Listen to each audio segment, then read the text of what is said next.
So welcome back to Tech Talk Lessons. This is Chemistry O level. Let us have a look at the next part of our calculations. That is calculation of the empirical. Let's look at empirical, which is also called the simplest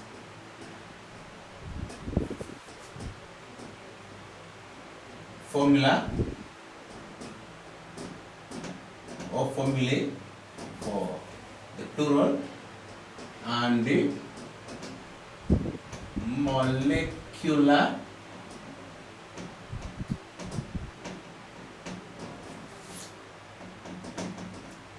formulae of compounds. So we are going to look at the empirical or the simplest. When you see the word simplest, there is something that comes in your mind. The simplest formula, and then what we call the molecular formula of a compound. So I want us to use some examples of compounds here in order to make us understand what we call an empirical formula and a molecular formula. Look at this compound here. There is a compound which is called ethene. Ethene is a compound with a molecular formula of C2H4. So in a molecule of ethene, there are 2 atoms of carbon and 4 atoms of hydrogen. Now, if I want to obtain a simpler formula out of this formula here, out of the molecular formula, then I can see well here that 2 and 4 are multiples of 2. So I can divide this number of atoms of each element in ethene by 2. So if I divide by 2 the number of atoms here, then we can find that the number of carbon atoms reduces to 1. So this one gives me 1 carbon atom. I may not write 1 down here, it's already here, we can see. And then the number of hydrogen atoms reduces to 2. So it is CH2. This is the formula that I've come up with. So we must know that in this case, this is a formula which we have got from this molecular formula after dividing the number of atoms of each element by this number 2 here. Now, if we look at this formula which we have got, there is no any single way by which we can divide this number of atoms here to get a simpler formula. So I can say that this is the simplest formula that I can get when I divide the number of atoms of each element, in this case here, by 2. So if I try to divide again using any number which is not 1, possibly I'll get a fraction, and there is no any atom which can be presented in terms of fractions. So that is with ethene. Let us look at a compound like butane. Butane is also a compound with a formula of C4H10. This is an alkane. Now, this is what we call the molecular formula of butane.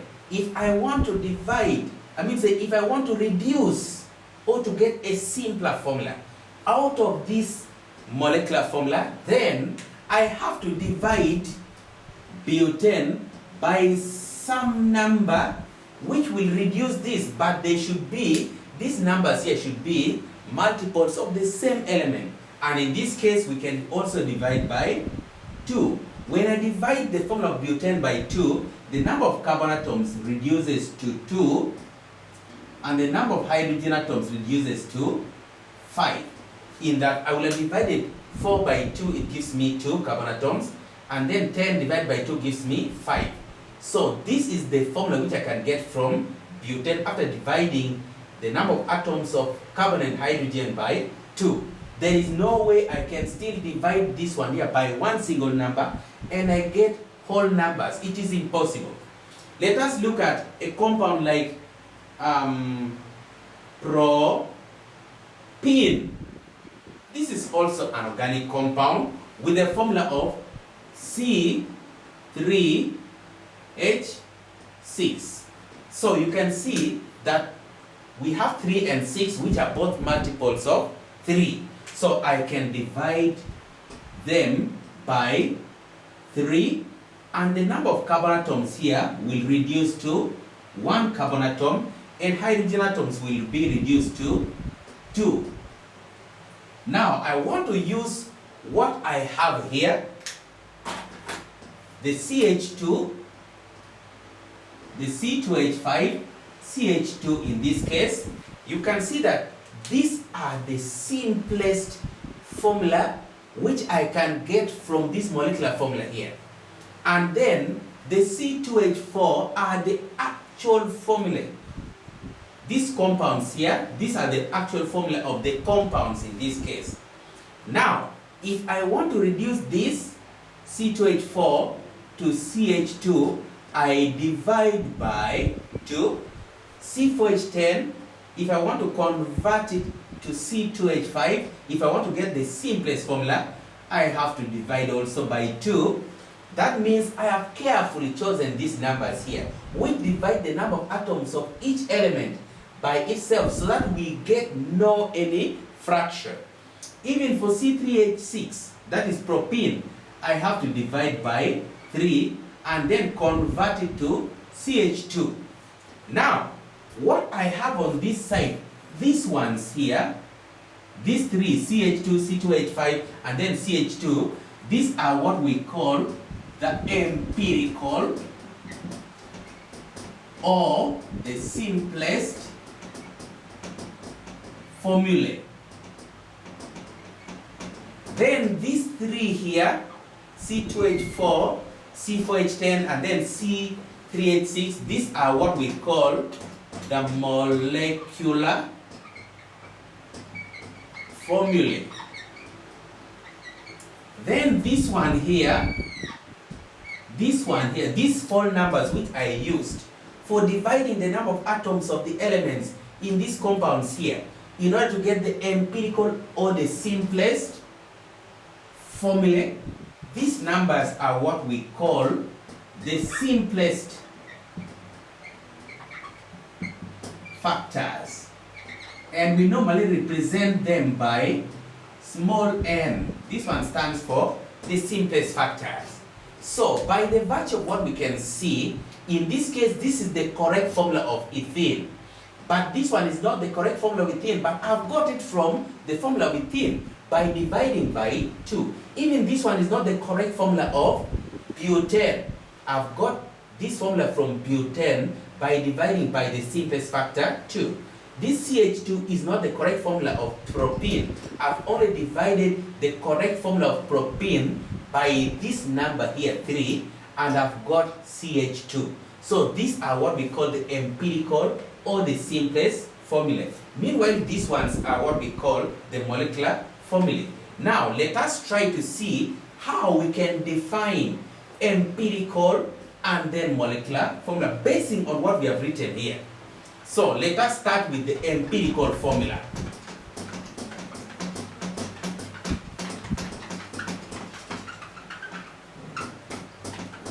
Let us, aside, try to use one compound in this case. Let us use ethene, C2H4, and then we say that if we divide the number of atoms of each element by 2, we get CH2.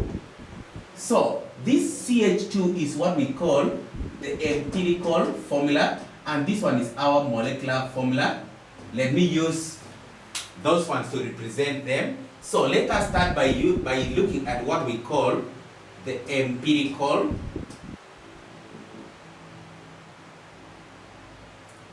formula. So the empirical formula in this case is, as we can see, it does not show us the actual number of atoms of each element. in one particle or one molecule of the compound. Instead, it expresses the ratio of the number of atoms of elements. So the ratio here is 1 to 2. If you see this, the number of hydrogen atoms is twice the number of carbon atoms. So the ratio is 1 to 2. So the empirical formula is a formula of a compound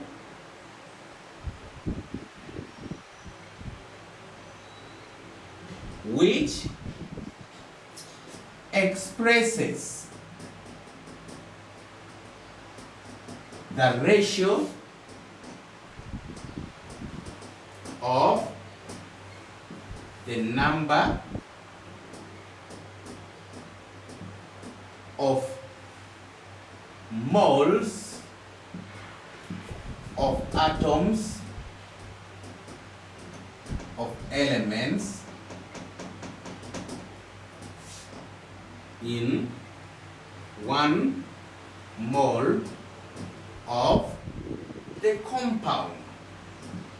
That's what we call the empirical formula. It is a formula which expresses the ratio of the number of moles of atoms of the elements or of each element in 1 mole of the compound. So this is the empirical formula of ethene. Now, can we try to see what we call the molecular formula? Oh, let me use this upper part here to bring out what we call the molecular formula. And this is just the empirical formula, which is this one here. So let's go to the molecular formula.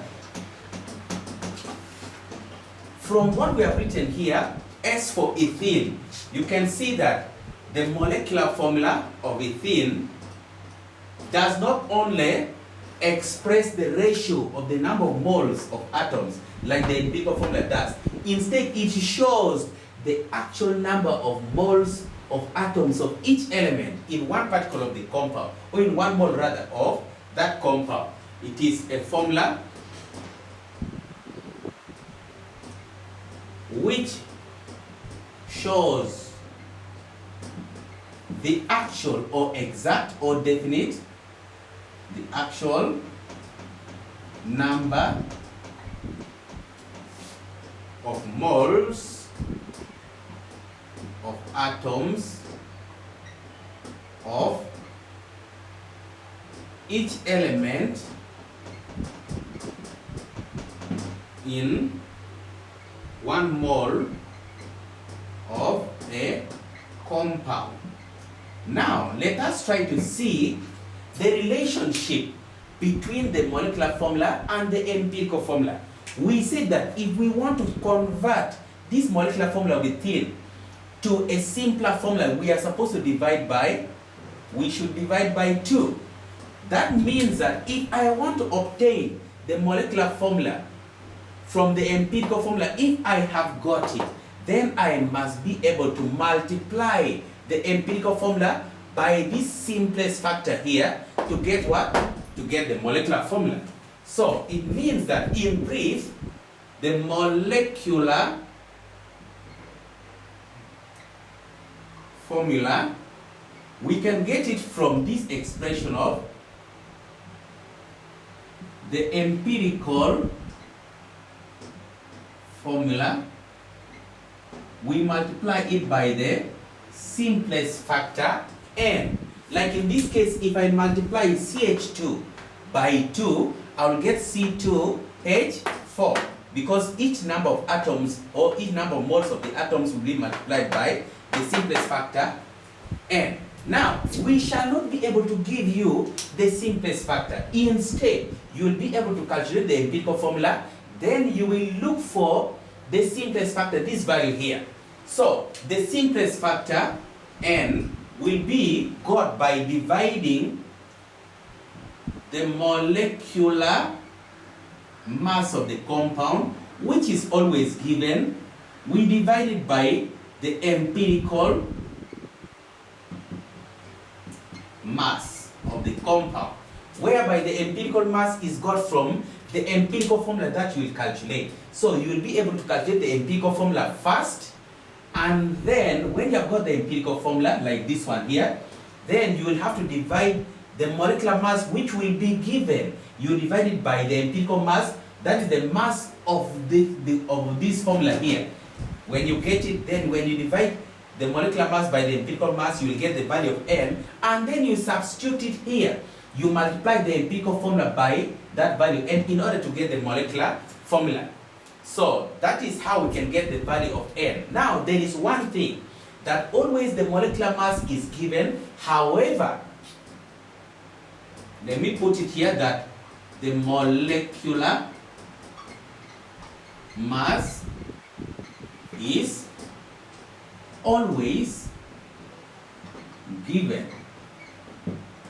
But sometimes, however, if the vapor density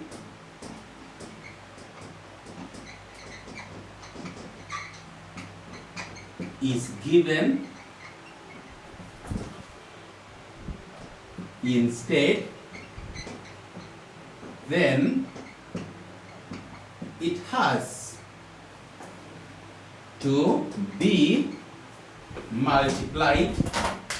It has to be multiplied by 2 in order to obtain the molecular mass. So we are saying that sometimes they don't give the molecular mass, they instead give you the vapor density of that compound. So if you have been given the vapor density, firstly multiply it by 2. That means you have to double it in order to get the molecular mass. Then you will have to substitute it here in order for you to get the value.